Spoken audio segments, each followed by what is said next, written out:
Merci de votre venue parmi nous, c'est un grand plaisir que nous vous accueillons dans ce club de la Montluçonnaise, dont je suis le président, Jacques Drumez. Je suis en arrêt, j'ai arrêté l'activité professionnelle quelque temps et je me consacre au bénévolat, comme tous les membres du bureau, à ce club de la Montluçonnaise, bien connu des Montluçonnais, puisqu'il a un certain nombre d'années d'existence, d'années 1930, je crois, quelque chose comme ça, ou 1920 même. Donc avec tous les grands de ce nom, je ne les connais pas moi-même par cœur, parce qu'ils sont passés beaucoup plus longtemps avant moi, mais il y a eu des grands noms à la Montluçonnaise, et donc la Montluçonnaise maintenant c'est 200 licenciés, nous sommes une douzaine de bénévoles. Je m'appelle Roger Manoury, je vais avoir 80 ans et ça fait depuis 68 que je suis à la Montluçonnaise. Je m'appelle Charline Nermont, j'ai 32 ans et je fais de la boxe depuis 4-5 ans.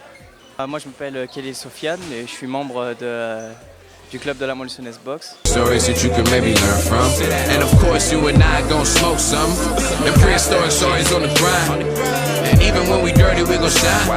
Cause we all use the power in our minds. So maybe I should go back to school.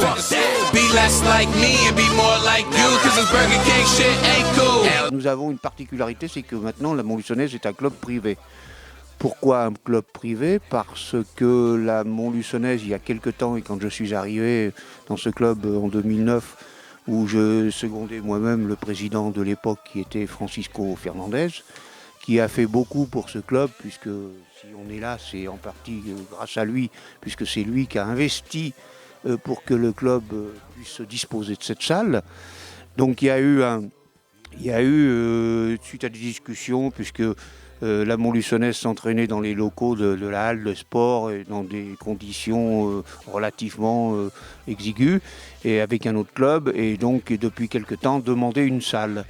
Et bon, ça posait quelques problèmes pour la ville de Montluçon. Et donc à la suite de ça, le président, ayant eu des contacts avec la mairie, notamment le maire de Montluçon, et il y a eu ce qu'on appelle un partenariat public-privé, qui consistait à mettre en place une salle à disposition du club, c'est-à-dire les locaux où nous sommes maintenant présents, sont des locaux d'une ancienne piscine municipale qui devait subir des travaux importants.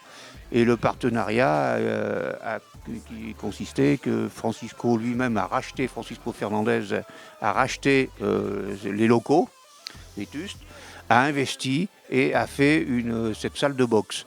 Ces locaux sont de l'ordre de 1200 mètres carrés et rien que nous en occupons déjà plus de 600 mètres carrés. On a eu des professionnels, Mickey Laurent, à l'époque que les Montluçonnais connaissent bien, Mickey Laurent, Roger Ferragu, Comros, puis beaucoup que je me rappelle plus bien sûr.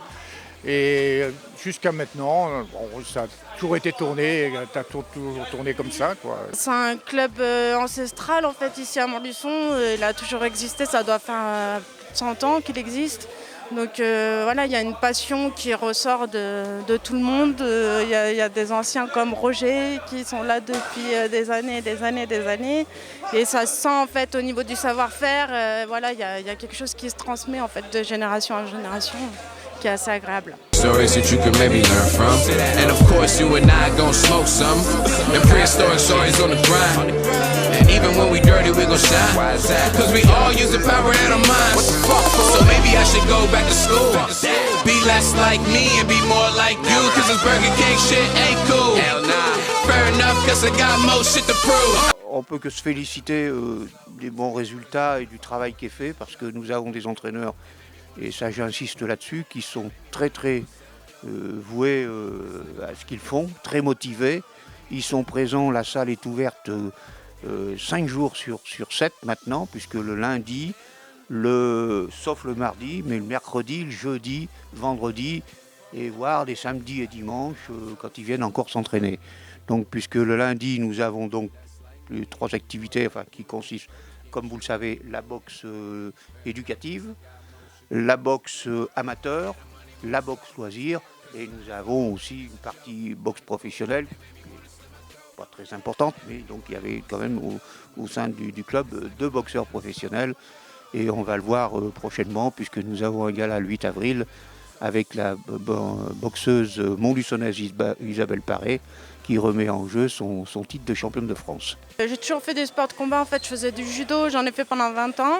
Et puis une rencontre, c'était un des professeurs d'ici qui est venu faire du judo et qui m'a invité à venir essayer la boxe. Et puis je me suis pris au jeu, quoi. J'ai commencé la boxe à 9 ans, donc en boxe éducative. Depuis, j'ai fait pas mal d'assauts, normalement 41 je crois, avec à la clé une médaille de bronze au championnat de France boxe éducative en 2014. Et après, j'ai décidé de poursuivre et de passer amateur. Et puis là, j'en suis à 8 combats, donc 6 victoires, 2 défaites et 2 défaites en championnat au pré-nationaux de championnat de France de boxe amateur. Donc c'est un début de parcours qui commence assez bien et je suis optimiste pour la suite.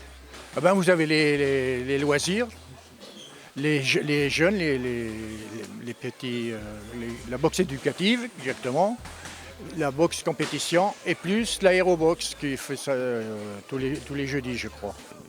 Il y a une présence des boxeurs, enfin de toutes les personnes qui viennent s'entraîner à la boxe, 5 jours sur 7, et donc nécessite la présence des entraîneurs aussi pour pouvoir assurer tous les entraînements. Puisqu'on a aussi, comme je vous le disais, la boxe aérobox le jeudi soir, et les autres jours, boxe loisirs, boxe éducative, et voire des boxeurs professionnels qui viennent s'entraîner également. Là, je dois être à 15 combats. Je dois avoir une dizaine de victoires, donc 5 défaites, je pense. Et puis, ça fait 2 fois que je vais en quart de finale des championnats de France. Donc, l'an dernier, j'ai boxé contre Estelle Mosley, qui allait être donc la future médaille olympique. Donc, je suis contente, quoi. Je rencontre là maintenant, en fait, c'est ça, c'est que j'ai passé un palier et je rencontre des filles vraiment fortes. Donc, j'ai pas le niveau technique parce que j'ai commencé trop tard, en fait. J'avais plus de 25 ans. Mais au niveau de la motivation, du physique, je l'ai. Donc, je me fais plaisir et puis je suis contente, quoi. Yeah, the money moving slow. I'm the spirit. Cause 9 to 5 I'm working, it's a joke. Give me money, fool. It made me wanna slit my throat. It made me wanna go and sell dope with my niggas. It's like I'm riding down a slope with my niggas. It made me... Moi, je recherche déjà à être le plus... Moi, j'ai une boxe assez technique, donc moi, j'aime marquer des points, être sur tous sur tous les coins, toucher toutes les cibles possibles, marquer plus de points que l'adversaire, être meilleur que lui. Et j'aime me dépasser, voir où est-ce que je peux aller, voir mes limites et prouver que si je suis sur le ring, c'est pour gagner, quoi. Moi, je suis assez compétitif. Donc, C'est, comment on pourrait dire, c'est l'école de la vie. Pour moi, le gars qui monte sur un ring, j'ai jamais vu un gars qui roule les mécaniques, qui monte sur un ring. Dans les vestiaires, j'ai toujours vu, même un caïd. Dans les vestiaires, il est comme les autres. Il fouette. Hein. Alors, non, c'est ça. Alors, monter sur un ring, c'est déjà pas mal. Hein. C'est pas tout le monde qui peut y arriver. Et puis après, vous êtes 1 contre 1, il y a la peur, il y a le trac, il y a tout ce qu'on veut. Hein. Moi, j'ai commencé petit, donc petit, on est un peu inconscient, donc on gagne, on perd, on s'en fiche, quoi. Le plus important, c'était de donner le maximum de soi-même. Puis au fur et à mesure, on grandit, on porte plus d'importance au combat. Et puis là, maintenant, ça devient quelque chose d'assez sérieux quand même. Là, ça reste la boxe olympique et il y a des choses qui peuvent arriver à la clé. Et moi, ce que j'aimerais qu'il se passe, c'est qu'il y ait moins que ce soit un peu plus juste quand même, certaines décisions, qu'on puisse monter sur le ring sans avoir la peur de se faire éliminer bêtement ou de ne pas être au niveau de ce qu'on pourrait être réellement. Et c'est pour moi, depuis petit, je le vois, je l'ai vu en boxe éducative, je le vois en boxe amateur, puis même à la télé, on le voit certaines fois aussi. Même ça arrive aux Jeux Olympiques, ça arrivait il y a quelques années aussi. Donc, Maybe I should go back to school. Be less like me and be more like you. Cause it's Burger King shit, it ain't cool. Fair enough, guess I got more shit to prove. There ain't really much for me to lose. So it's your turn, go and make your move. But don't you ever act brand new. Nous pouvons compter aussi sur l'aide du comité, je crois. Notre président nous l'a fait savoir. Voilà, c'est un tout, c'est un travail d'équipe et Et nous souhaitons qu'une chose, c'est que ça dure comme ça le plus longtemps possible et qu'on puisse s'en sortir également du mieux possible pour gérer et faire face aux coûts de gestion de cette salle. Je dirais que le Club Moissonnais, ça reste une belle famille parce qu'on est une bonne équipe très soudée. On est tous ensemble, on est tous là pour se faire améliorer. On a tous des profils différents, donc ça nous fait travailler tous ensemble. Et puis il y a une belle motivation entre nous. On est vraiment tous à l'écoute des uns des autres. On essaye de tous se faire travailler et on a une équipe assez soudée. Ouais. Act brand new, cause we all got a mission, you gotta pull through.